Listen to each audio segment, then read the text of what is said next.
ನಮಸ್ತೆ ಆದ್ಮೇಲೆ ಇವತ್ತು ನಾವು ಕುಪ್ಪೆ ತೋಟದಲ್ಲಿ ಮನೆಗೆ ಬಳಕೆಗೆ ಆಗೋಷ್ಟು ಅಂದರೆ ಅವ್ರವ್ರಿಗೆ ಬೇಕಾದಂಥ ಅರಿಶಿನ, ಶುಂಠಿ, ನೆಲ ಶುಂಠಿ, ಆಮೇಲೆ ಇನ್ನು ಯಾವ್ಯಾವ ಥರದ ಅರಿಶಿನ ಇದೆ ಇವುಗಳೆಲ್ಲವನ್ನು ಅವ್ರವ್ರಿಗಿರೋದನ್ನ ಅವರು ಬೆಳ್ಕೋಬೇಕು. ಯಾಕೆಂತೇಳಿದ್ರೆ ಇವತ್ತು ನೀವು ಯಾವುದೇ ಮಾರುಕಟ್ಟೆಯಲ್ಲಿ ಸಿಕ್ಕೋದನ್ನ ನಂಬಲಿಕ್ಕೆ ಹೋಗಬೇಡಿ. ಆಮೇಲೆ ಯಾವುದೋ ಕಂಪ್ನಿಯವ್ರು ಮಾಡೋವಂಥದ್ದು, ಯಾವುದೋ ಸರ್ಕಾರ ಮಾಡೋವಂಥದ್ದು ಎಲ್ಲ ಇವತ್ತು ಏನು ಮಾಡ್ತಾ ಇದ್ದಾರೆ ಅಂತಂದರೆ ನಿಮ್ಗೆ ಆದಷ್ಟು ವಿಷವನ್ನು ತಿನ್ನಿಸಿ ನಿಮ್ಮೆಲ್ಲರನ್ನೂ ಪೇಷೆಂಟ್ ಆಗಿ ಮಾಡಿ ಮಾತ್ರೆ ನುಂಗ್ಲಿಕ್ಕೆ ಕಾಯಿಲೆಗಾರನಾಗಿ ಸೃಷ್ಟಿ ಮಾಡಬೇಕು ಅನ್ನೋದು ಒಂದು ದೊಡ್ಡ ಯೋಜನೆ ನಡೀತಾ ಇದೆ. ಇದು ಯಾಕೆ ಹೇಳ್ತಾ ಇದ್ದೀನಿ ಅಂತ ಹೇಳಿದ್ರೆ ಇವತ್ತಿನ ದಿನದಲ್ಲಿ ಏನಾಗಿದೆ ಅಂದರೆ ಔಷಧಿ ಮಾಫಿಯಾದ ದೊಡ್ಡ ಒಂದು ಹಿನ್ನೆಲೆ ಇದೆ ಇಲ್ಲಿ. ಇದನ್ನೆಲ್ಲ ನೀವು ಇದಕ್ಕೆ ಬಲಿಯಾಗಬೇಡಿ. ಈಗ ನೋಡಿ, ಮೊನ್ನೆ ನಂದಿನಿ ಇದ್ರ ಬಗ್ಗೆ ಡಾಕ್ಟರ್ ಶಾರಣ್ಯ ಅವರು ಹೇಳಿದ್ರ ಬಗ್ಗೆ, ಶಾರಣ್ಯ ಏನೋ ಅವಳಿಗಾಗಿ ಅವ್ರ ಮಕ್ಕಳಿಗಾಗಿ ಯಾರು ಮಾಡಿರಾ? ಅಲ್ಲ, ಮನುಕುಲದ ಅವನತಿಗಾಗಿ.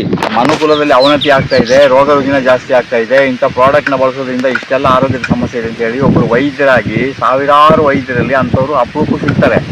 ಅಂಥವ್ರು ಅದನ್ನ ಫೈಟ್ ಮಾಡಬೇಕಾದ್ರೆ ಅದನ್ನ ಹತ್ತಿಕ್ಕಕ್ಕೆ ಎಲ್ಲ ರೀತಿಯ ವ್ಯವಸ್ಥೆ ನಡೀತದೆ. ಆದರೆ ಅವ್ರಿಗೆ ಹೆದರೋದಿಲ್ಲ. ಇದು ಅವರ ಧ್ವನಿಯಲ್ಲ, ನೀವೆಲ್ಲರೂ ಇದಕ್ಕೆ ಧ್ವನಿ ಸೇರಿಸಬೇಕು. ಯಾಕೆಂದರೆ ವಿಷವನ್ನು ಸರ್ಕಾರನೇ ಮಾರಲಿ, ನಂದಿನಿನೇ ಮಾರಲಿ, ಇನ್ನೊಂದೇ ಮಾರಲಿ, ಇನ್ನೇ ಮಾರಲಿ, ಅದಕ್ಕಿಂತನೂ ವಿಷವಾದದ್ದು ತುಂಬ ಇದೆ. ನೋಡಿ, ಅವರೊಂದು ಒಳ್ಳೆ ಎಕ್ಸಾಂಪಲ್ ಕೊಡ್ತಾರೆ. ಏನು ಎಕ್ಸಾಂಪಲ್ ಕೊಡ್ತಾರೆ? ಒಂದು ಬಾಟ್ಲು ಸಾಸು ನಿಮ್ಮ ಗೋಬಿ ಅಂಗಡಿಲೆಲ್ಲ ಒಂದು ಬಾಟ್ಲು ಸಾಸು ನಿಮಗೆ 16 ರೂಪಾಯಿ ಸಿಗ್ತದೆ. ಅದನ್ನು ಅವರು ಅಂಗಡಿಯಲ್ಲಿ ಮಾರುವಾಗ 22 ರೂಪಾಯಿ ಮಾರ್ತಾರೆ. ಹೋಲ್ಸೇಲಲ್ಲಿ ಅವನಿಗೆ 16 ರೂಪಾಯಿ ಸಿಕ್ಕೋದಾದರೆ ಕಂಪ್ನಿಯನ್ನು ತಯಾರು ಮಾಡಿದವನಿಗೆ ಎಷ್ಟು ಬೀಳಬೇಕು ಖರ್ಚು?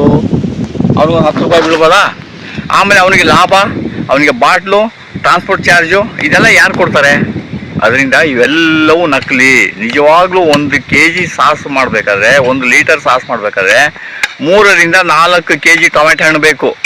ಇವತ್ತಿನ ಮಾರುಕಟ್ಟೆಯಲ್ಲಿ 20 ರೂಪಾಯಿ ಕಡಿಮೆ ಟೊಮೆಟೊ ಹಣ್ಣು ಸಿಗ್ತಾ ಇಲ್ಲ. ಹೋಗಲಿ, ಅವರು 1 ಲೀಟ್ರ್ ತಯಾರು ಮಾಡೋಕ್ಕೆ 1 kg ಟೊಮೆಟೊ ಹಣ್ಣೇ ಬಳಸ್ತಾರೆ ನಿಂತ್ಕೊಳ್ಳಿ. ಇಷ್ಟು ಜ್ಞಾನ ಇಲ್ವಾ ನಿಮಗೆ? ಹೋಗಿ ಕೂತ್ಕೊಂಡು ತಲೆ ಬಗ್ಗಿಸ್ಕೊಂಡು ಯಾರ್ಯಾರಿಗೂ ಫ್ರೆಂಡ್ಸ್ಗಳಿಗೆಲ್ಲ ಹೇಳ್ಕೊಂಡು ಗೋಬಿ ಪಾನಿಪುರಿ ಕೂತ್ಕೊಂಡು ತಿಂತೀರಲ್ವಾ? ಅಲ್ಲಿ ಸಾಸು ಹಾಕ್ಕೊಡ್ತೀರಲ್ವಾ? ಈ ಸಾಸು ಯಾವುದರಿಂದ ಮಾಡಿದೆ? ಇದಕ್ಕೆ ಯಾವ ರಾ ಮೆಟೀರಿಯಲ್ನ ಬಳಸಿದ್ದಾರೆ? ಈ ರಾ ಮೆಟೀರಿಯಲ್ಗೆ ಏನು ರೇಟ್ ಇದೆ ಅಂದಷ್ಟು ಯೋಚನೆ ಮಾಡೋ ಜ್ಞಾನ ನಿಮಗಿಲ್ವಾ? ಏನೋ ಸತ್ತೋಗಿದ್ದೀರಾ ಏನಾದರೂ? ಅದಕ್ಕೆ ಕುವೆಂಪು ಹೇಳ್ತಾರೆ, ಸತ್ತಂತೆಯರನ್ನು ಬಡಿದೆಚ್ಚರಿಸು. ಅದನ್ನೇ ಡಾಕ್ಟರ್ ಶಾರಣ್ಯ ಅವರು ಹೇಳ್ತಾ ಇರೋದು. ನೀವು ಎಚ್ಚರವಾಗಿ ಜಾಗೃತರಾಗಿ ಅಂತ ಹೇಳ್ತಾ ಇರೋದು. ಇದೆಲ್ಲ ಸಂದರ್ಭ ಬಂದಾಗ ನಾನು ಮಾತಾಡಲೇಬೇಕಾಗ್ತದೆ. ಅದು ಜನರಿಗೆ ವಿಚಾರ ಮುಟ್ಲಿ ಅನ್ನೋದು ಒಂದೇ ನಮ್ಮದು ಉದ್ದೇಶ. ಆದರೆ ನೋಡಿ, ಇವತ್ತು ನಾವು ಇಲ್ಲಿ ನಿಮಗೆ ಇದು ಶುಂಠಿ, ಇದು ನಮ್ಮ ನಾಟಿ ಶುಂಠಿಯನ್ನು ನೀವು ಎಲ್ಲ ಕಡೆನೂ ಅಷ್ಟೇ. ಶುಂಠಿ ನಿಮಗೆ ಎಷ್ಟು ಬೇಕಷ್ಟು ನೋಡಿ. ಈಗ ನಾವು ಇಷ್ಟು ಶುಂಠಿ ಹಾಕಿದ್ದೀವಿ. ಈಗ ಇಲ್ಲೊಂದು 5 kg ಶುಂಠಿ ಇರ್ಬೋದು. 1 kgಲಿ ನಮಗೆ 40 kg ಆರಾಮಾಗಿ ಸಿಗುತ್ತೆ. 5 kg ಅಂದರೆ ನಮಗೆ ಬರೋ ವರ್ಷ ನಾವು 200 kg ಶುಂಠಿಯನ್ನು ತಗೊಳ್ಬೋದು. ಆ 200 kg ಶುಂಠಿಯಲ್ಲಿ ನೀವು ಮನೆಯವರು ಎಷ್ಟು ಬೇಕಷ್ಟು ಬಳಸ್ಕೊಂಡು ಬಾಕಿ ಇರೋನು ನೀವು ನೈಸರ್ಗಿಕವಾಗಿ ಸೇಲ್ ಮಾಡ್ಬೋದಲ್ವಾ? ಈಗ ಬೇರೆ ಕಡೆ ಎಲ್ಲ ನಿಮಗೆ ಶುಂಠಿ ಸಿಗ್ತದೆ. ನಮ್ಮ ಗೋಶಾಲೆಯಲ್ಲಿ ನಾವು ಏನು ಮಾಡ್ತೀವಿ, ಈ ಶುಂಠಿಯಲ್ಲಿ ನಾವು 500 ರೂಪೀಸ್ ಕೊಡ್ತೀವಿ ನಾವು. ಅಂದರೆ ನಮ್ಮ ವಸ್ತುವನ್ನು ನಾವೇ ರೇಟ್ ಫಿಕ್ಸ್ ಮಾಡಿ ಮಾರಾಟ ಮಾಡೋದು. ಇದು ಒರಿಜಿನಲ್ ಶುಂಠಿ. ಇದರಲ್ಲಿ ಯಾವುದೇ ಕೆಮಿಕಲ್ ಇಲ್ಲ, ಯಾವುದು ಕಲಬೆರಕೆನೂ ಇಲ್ಲ. ಅದೇ ರೀತಿ ಇದು ನಿಮಗೆ ಮ್ಯಾಂಗೋ ಶುಂಠಿ ಅಂತ ಹೇಳ್ತಾರೆ. ನೋಡಿ, ಇದೆಲ್ಲ ಇಷ್ಟು ದಪ್ಪ ಬರ್ತದೆ. ಇದು ಮ್ಯಾಂಗೋ ಶುಂಠಿ. ಇದು ಸೇಮ್ ನಿಮಗೆ ಇಲ್ಲಿ ಹೊಡೆದ್ಬಿಟ್ಟು ಈ ಥರ ಮೂಸಿದ್ರೆ ಮಾವಿನ ಹಣ್ಣಿನ ಒಂದು ಸ್ಮೆಲ್ ಬರುತ್ತೆ. ಇದು ಮ್ಯಾಂಗೋ ಶುಂಠಿ.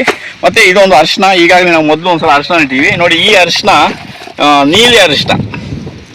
ನೋಡಿ, ಈ ಅರಿಶಿನ ನೀಲಿ ಅರಿಶಿನ. ಅದು ತುಂಬ ಔಷಧಿಯುಕ್ತ ಇರೋದಂಥ ಅರಿಶಿನ. ಇದನ್ನು ನಾವು ಇವತ್ತು ಇಲ್ಲಿ ನಡ್ತಾ ಇದ್ದೀವಿ. ಮತ್ತು ನಮಗೆ ಬೇರೆ ಅರಿಶಿನದಕ್ಕಂತೂ ನಿಮಗೆ ಈ ಅರಿಶಿನದಲ್ಲಿ ಔಷಧಿ ಗುಣಗಳು ಜಾಸ್ತಿ ಇರ್ತದೆ. ಇದು ಭಾರಿ ರೇಟ್ ಇರ್ತದೆ. ನಾವು ಯಾವುದೋ ಒಂದು ಕಡೆಯಿಂದ ಯಾರೋ ಸ್ನೇಹಿತರಿಗೆ ಹೇಳಿ ಇದನ್ನು ನಾವು ನೋಡಿ ಹಿಂಗೆ ಮುರಿದ್ರೆ ನೋಡಿ ಈ ಥರ ಹೆಂಗಿತ್ತು. ನೋಡಿ, ಹಿಂಗೆ ಮುರಿದ್ರೆ ಈ ಥರ ಇರ್ತದೆ. ಇದು ನಾಟಿ.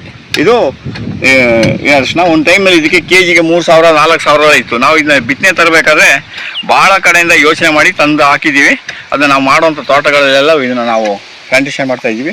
ಇವತ್ತು ಇಲ್ಲಿ ಇದನ್ನು ನಾವು ಈಗ ನಿಮಗೆ ಇಲ್ಲಿ ಮುಂದೆ ಪ್ಲಾಂಟೇಷನ್ ಮಾಡಿ ತೋರಿಸ್ತಾ ಇದ್ದೀವಿ. ಅದು ಹೇಗೆ ಮಾಡೋದು ಅನ್ನೋದನ್ನು ತೋರಿಸ್ತಾರೆ. ಅಲ್ಲೇ ಈ ರೀತಿ ನೀವೇನು ಮಾಡ್ಬೋದು, ಒಂದೊಂದು ಗೇಣಿಗೆ ಒಂದೊಂದು ಶುಂಠಿಯನ್ನು ಈ ಥರ ಹಾಕೊಂಡು ಹೋಗ್ಬೋದು. ಇದರಲ್ಲಿ ನಾವು ಏನು ಹೇಳ್ತೀವಿ ಅಂದರೆ, ಇದನ್ನು ನಾವು ನಿಜವಾಗ್ಲೂ ನಾವು ನಡಬೇಕಾಗಿರೋದು ಇದನ್ನೇ ಗುಂಡು ಅಂತ ಹೇಳ್ತಾರೆ. ನಿಮ್ಮ ಅರಿಶಿನದಲ್ಲಿ ಶುಂಠಿಯಲ್ಲಿ ಇದನ್ನ ಗುಂಡು ಅಂತ ಹೇಳ್ತಾರೆ. ಇದೇ ನಿಜವಾಗ್ಲೂ ನಡಬೇಕಾಗಿರೋದು. ಇದನ್ನು ಗುಂಡು ಅಂತ ಹೇಳ್ತಾರೆ. ಇದನ್ನೇ ನಡಬೇಕಾಗಿರೋದು. ನಾವು ಈಗ ಜಾಸ್ತಿ ಸಿಕ್ಕೋದಿಲ್ಲ ಅಂದಾಗ ಇದಕ್ಕೆ ಬೆರಳು ಅಂತ ಹೇಳ್ತಾರೆ. ಬೆರಳನ್ನ ನಾವು ನೋಡ್ತೀವಿ. ಎರಡೂ ತೊಂದರೆಯಲ್ಲಿ ಚೆನ್ನಾಗಿ ಬರುತ್ತೆ. ಆದರೆ ಆ್ಯಕ್ಚುಲಿ ನೀವು ನಡಬೇಕಾಗಿರೋದು ಇದು ಗುಂಡನ್ನೇ ನೀವು ಯಾವಾಗಲೂ ನಡೋದಕ್ಕೆ ಬಳಸಬೇಕು. ನಮ್ಮಲ್ಲಿ ಗುಂಡುಗಳು ಕಡಿಮೆ ಇದೆ ಅಂದಾಗ ಎಲ್ಲರೂ ಸಾಧಾರಣ ಬಹುತೇಕ ಇದನ್ನ ಬಳಸ್ತಾರೆ. ಇದನ್ನು ನೀವು ನಡಬೇಕಾದ್ರೆ ಏನು ಮಾಡಬೇಕು, ಈಗ ನೋಡಿ ಒಂದೊಂದನ್ನ ಇಟ್ಕೊಂಡು ಹೋಗ್ಬೇಕು. ಈಗ ಪಾತಿ ಮಾಡ್ಕೋಬೇಕು. ಪಾತಿ ಮಾಡ್ಕೊಂಡು ಒಂದೊಂದು ಗೇಣಿಗೆ ಒಂದೊಂದು ಹಾಕ್ಕೊಂಡು ಹೋಗ್ಬೇಕು. ಹೀಗೆ ಒಂದೊಂದು ಗೇಣಿಗೆ ಒಂದೊಂದು ಹೀಗೆ ಹಾಕ್ಕೊಂಡು ಹೋಗ್ಬೇಕು. ಒಂದೊಂದು ಗೇಣಿಗೆ ಹೀಗೆ ಹಾಕ್ಕೊಂಡು ಹೋಗಿ ಆಮೇಲೆ ನಾವು ಇದ್ರ ಮೇಲ್ಗಡೆ ಫುಲ್ ಇದಕ್ಕೆ ವರ್ಮಿಂಗ್ ಕಾಂಪೋಸ್ಟ್ ತುಂಬಿಸ್ಬಿಟ್ಟು ಇದ್ರ ಮೇಲೆ ಸ್ವಲ್ಪ ಮಣ್ಣು ಹಾಕ್ಬಿಟ್ಟು ನಾವು ಮುಚ್ಚಿಬಿಟ್ಟು ಉರುಳಿ ಹಾಕ್ಬಿಟ್ರೆ ಅದೇನಾಗ್ತದೆ, ಉರುಳಿ ಸಾಧಾರಣ ಚಿಕ್ಕದಿದ್ರೆ ಸ್ವಲ್ಪ ಹತ್ತಿರ ಹಾಕ್ಬೋದು, ದಪ್ಪದಿದ್ರೆ ಸ್ವಲ್ಪ ದೂರ ದೂರ ಹಾಕ್ಬೋದು. ಈ ಥರ ಹಾಕ್ಬೋದು. ಈ ಥರ ನೋಡಿ, ಚಿಕ್ಕದಿದ್ರೆ ಸ್ವಲ್ಪ ಹತ್ತಿರನೇ ಹಾಕ್ಬೋದು, ತೊಂದರೆ ಏನಿಲ್ಲ. ಈ ಥರ ಹತ್ತಿರ ಹಾಕ್ಬೋದು. ಚಿಕ್ಕದಿದೆ, ದಪ್ಪದು ಗುಂಡು ಥರ ಇದೆ ಸ್ವಲ್ಪ ನೀವು ದೂರ ದೂರ ದೂರ ಹಾಕ್ಬೋದು. ಇದು ಇವಾಗ ಇಷ್ಟು ಹಾಕ್ಕೊಂಡ್ರೆ ಅವರಿಗೆ 1 ವರ್ಷಕ್ಕೆ ಎಲ್ಲೂ ಯಾರ ಮನೆಗೆ ಹೋಗಿ ಕೇಳೋಂಗೇನಿಲ್ಲ. ಅವ್ರ ನೆಂಟರುಗಳಿಗೆ, ಸಂಬಂಧಿಕರಿಗೆ ಎಲ್ಲರಿಗೂ ಇದನ್ನು ಕೊಡ್ಬೋದು. ಶುದ್ಧವಾದ ಆಹಾರವನ್ನು ಬೆಳೀಲಿಕ್ಕೆ ನಿಮ್ಮ ಜವಾಬ್ದಾರಿ ಇದೆ. ನಾನು ಹೇಳ್ತೀನಲ್ಲ, ನನ್ನ ಆಹಾರ, ನನ್ನ ಆರೋಗ್ಯ, ನನ್ನ ಜವಾಬ್ದಾರಿ. ನನ್ನ ಜವಾಬ್ದಾರಿ ಏನಪ್ಪ ಅಂದರೆ ನಾನೇ ಬೆಳ್ಕೋಬೇಕು. ಯಾರನ್ನು ನಂಬಲಿಕ್ಕೆ ಹೋಗಬೇಡಿ. ಮಾರುಕಟ್ಟೆಯಲ್ಲಿ ಸಿಕ್ಕೋದೆಲ್ಲ ನಕಲಿ ಆಗಿಬಿಟ್ಟಿದೆ. ಅಥವಾ ಎಲ್ಲಿ ಬೆಳೀತಾ ಇದ್ದಾರೆ ರೈತರು, ಜಮೀನಿಗೆ ಹೋಗಿ ಭೂಮಿಯಿಂದ ಅಗಿಸಿ ತಗೊಳ್ಳಿ. 1-2 ಬೇಕಾದ್ರೆ ದುಡ್ಡು ಕೊಡಿ, ನೀವು ಪರಿಶುದ್ಧವಾಗಿದೆಯಾ ಅಂತ ಟೆಸ್ಟ್ ಮಾಡ್ಕೊಳ್ಬೇಕು. ಅದೊಂದು. ಹಾಗೆ ಇವಾಗ ಶುಂಠಿ ಪಕಡ ಕಾಲ. ಶುಂಠಿಯನ್ನು ಅಷ್ಟೇ ಸೇಮ್ ಅದೇ ಥರ ಹಾಕೋದು. ಇಲ್ಲಿ ನೋಡಿ, ಶುಂಠಿಯನ್ನು ಹಾಕಿದ್ರೆ ಒಂದು ಥರ ಅಷ್ಟೇ ನೋಡಿ. ಆ ರೀತಿ ನಾವು ಪಾತಿ ಮಾಡಿಕೊಂಡು ಆ ರೀತಿ ಹಾಕ್ಕೊಂಡು ಹೋಗಬೇಕು. ಒಂದೊಂದು ಗೇಣಿಗೆ ಒಂದೊಂದು ಹಾಕ್ಕೊಂಡು ಹೋಗ್ಬೇಕು. ಕರ್ಕೊ ಬಸ್ ಕರೋ, ಅವ್ರ ಲೈನ್ ಕರ್ಕೊ. ಗಾಲ ರಗಾಲೆ ಕಾವು. ಎಲ್ಲರೂ ಹೇಳ್ತೀರಿ ಕನ್ನಡದವ್ರು ಕೆಲಸ ಕೊಡಿಂದ. ಕನ್ನಡದಲ್ಲಿ ಯಾರಪ್ಪ ಕೆಲಸ ಮಾಡ್ತಾರೆ? ಎಲ್ಲ ಬಸ್ ಆಧಾರ್ ಕಾರ್ಡ್ ತಗೊಂಡು ಎಲ್ಲ ಬಸ್ಸಲ್ಲಿ ಬೇಕು, ಮಾಡಲಿ, ಬೇಡ ಅಂತಲ್ಲ. ಎಲ್ಲಿ ಸಿಗ್ತಾ ಇದ್ದಾರೆ ಕೆಲಸಕ್ಕೆ? ನಿಮಗಿಂತನೂ ಭಾಷಾ ಅಭಿಮಾನ, ನಾಡಿನ ಅಭಿಮಾನ ನಮಗೆ ನಿಮಗಿಂತ 10 ಪಟ್ಟಿದೆ. ನಿಮ್ಗೆ ಇವತ್ತು ಬಂದಿರ್ಬೋದು, ನಮಗೆ 45 ವರ್ಷದಿಂದನೇ ನಾವು ಕೆಲಸ ಮಾಡ್ತಾ ಇದ್ದೀವಿ. ಅದ್ರ ಬಗ್ಗೆ ಕೆಲಸಕ್ಕೆ ಜನ ಯಾರು? ಪ್ರಾಕ್ಟಿಕಲ್ ಬೇರೆ, ಥಿಯರಿನೇ ಬೇರೆ. ಭಾಷಣದಲ್ಲಿ ಹೇಳ್ಬೋದು ನಾವು ಆಗ ಮಾಡ್ಬೋದು, ಈಗ ಮಾಡ್ಬೋದು ಅಂತ. ಅದಲ್ಲ ಆ್ಯಕ್ಚುಲಿ. ದುಡಿಯೋದನ್ನೇ ಜನ ಮರ್ತ್ಬಿಟ್ಟಿದ್ದಾರೆ. ದುಡಿದ್ರೆ ಏನೋ ಒಂಥರ ನಾಚಿಕೆ ಅಂತ ಆಗ್ಬಿಟ್ಟಿದೆ, ದುಡಿಯೋದೇ ಒಂಥರ ಸಂಕೋಚ ಅಂತ ಆಗ್ಬಿಟ್ಟಿದೆ. ಅಲ್ಲ, ದುಡಿಮೆಯೇ ಬಡತನ ಅಳಿತರು ಸಾಧನ ಅಂತ ರಾಜ್ಕುಮಾರ್ ಅವರು ಹೇಳ್ತಾರಲ್ಲ. ದುಡಿಮೆಯೇ ಬಡತನ ಅಳಿಸಲು ಸಾಧನ. ಯಾರು ದುಡಿತಾ ಇರ್ತಾರೋ ಅವ್ರಿಗೆ ಬಡತನ ತಾನಾಗೆ ದೂರ ಹೋಗ್ತದೆ. ದುಡಿಯೋದನ್ನ ಕಲಿಬೇಕು. ಅದಕ್ಕೆ ಹೇಳಿದ್ದು ಬಸವಣ್ಣವರು, ಕಾಯಕವೇ ಕೈಲಾಸ ಅಂತ. ಈ ರೀತಿ ಆದಮೇಲೆ ಇದ್ರ ಮೇಲೆ ಫುಲ್ ವರ್ಮಿಂಗ್ ಕಾಂಪೋಸ್ಟ್ ತುಂಬಿಸ್ಬಿಟ್ಟು ಮಣ್ಣು ಮುಚ್ಚಿಬಿಟ್ರೆ ಅಲ್ಲಿದ್ದ ಕೆಲಸ ಮುಗೀತು. ನೋಡಿ, ಹೀಗೆ ಹಾಕಿದ್ಮೇಲೆ ಈ ರೀತಿ ಅದು ಮುಚ್ಕೊಳ್ಳೋದ್ರಲ್ಲಿ ವರ್ಮಿಂಗ್ ಕಾಂಪೋಸ್ಟ್ ಹಾಕೊಂಡು ಹೋಗ್ಬೇಕು. ಈ ಥರ ವರ್ಮಿಂಗ್ ಕಾಂಪೋಸ್ಟ್ ಹಾಕೊಂಡು ಹೋಗ್ಬೇಕು. ಅವಾಗ ಏನಾಗ್ತದೆ, ಇನ್ನು ಅದಕ್ಕೆ ಯಾವುದೇ ಕಾರಣಕ್ಕೂ ಯಾವುದೇ ಗೊಬ್ಬರ ಹಾಕೋ ಅವಶ್ಯಕತೆ ಇರೋದಿಲ್ಲ. ಎಲ್ಲವನ್ನ ವರ್ಮಿಂಗ್ ಕಾಂಪೋಸ್ಟ್ ಆಗಿ ನೋಡಬೇಕು. ಅದು ಮುಚ್ಚಾಬಿಡ್ಬೇಕು. ಅದು ಉದರ್ಸಗಾಲಕ್ಕೆ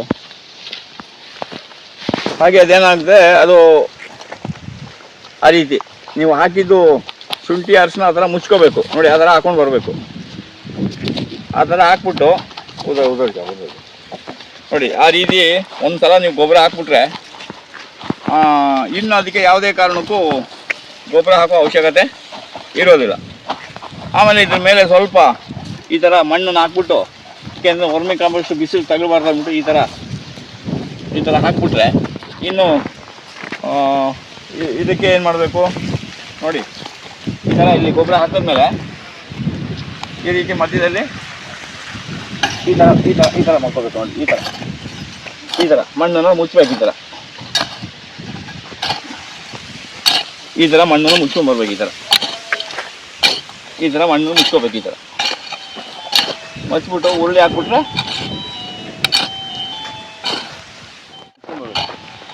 ಆ ವರ್ಮಿಂಗ್ ಕಾಂಪೋಸ್ಟ್ ಬಿಸಿಲಿಗೆ ತಗೊಳ್ಳೋದಿಲ್ಲ.